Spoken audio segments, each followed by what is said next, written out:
Welcome to The Explainer. Today, we're diving into a single, powerful chapter from the book The Uprooted Chinar. We're going to explore a really complex and human question. What does it mean to dream of going home when home isn't what you remember anymore? So our whole focus today is on Chapter 12, and it uses this incredible tree, the Chinar, as a central metaphor for the Kashmiri Pandit community. You know, a community that's been bent and scattered by displacement, but has absolutely refused to break. You see, after decades of being displaced, the very idea of return isn't one simple thing anymore. It's not a single goal. As we're about to see, it's actually splintered into this whole spectrum of personal and, often conflicting dreams. All right, so Chapter 12 really helps us understand this by breaking it down into 4 distinct groups, 4 different perspectives on what the future could or should look like.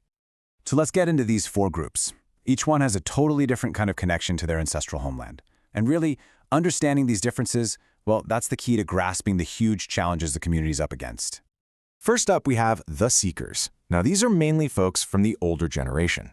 They carry this living, breathing memory of Kashmir from before the mass exodus in the 90s. For them, return isn't just some abstract ideal. It's about reclaiming the very lives they were forced to leave behind. This quote, wow, it just gets right to the heart of it, doesn't it? For this group, going home is about reclaiming a tangible sensory reality. It's the smells, the sounds. It's a real desire to go back to a place they truly, deeply knew as home. And this is so crucial. This isn't just about nostalgia, not at all. It's a concrete demand for justice. We're talking about secure rights to their land, real personal safety, and restoring their heritage, all while battling just immense bureaucratic hurdles. Okay, next up, let's look at 2 other groups. These are people who have built new lives far from home, but have forged really different kinds of connections back to their roots. So, the Pilgrims. Think of them as often successful professionals, people deeply settled in other countries. They want to engage with their heritage, but maybe not by moving back for good. They do it through visits, pilgrimages. And what's really important is that their financial success means they can offer serious support for community projects back in Kashmir. Now, this slide gets at a really fascinating tension, and it introduces our 3rd group, the Adapters. They transplant their culture, which is amazing, but the book asks this really sharp question. When you create copy and paste versions of sacred sites abroad, are you maybe diluting a spirituality that's deeply connected to the actual land and energy of the Kashmir Valley itself? It's a tough one. But the chapter points to one last group, and it frames this group as the most urgent, long-term threat to the community's actual survival.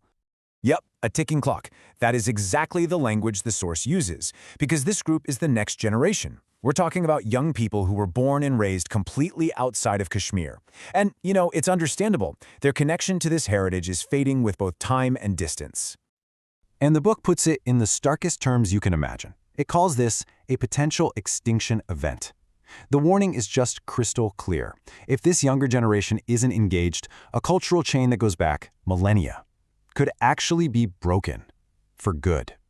It's a really powerful statement about what's at stake.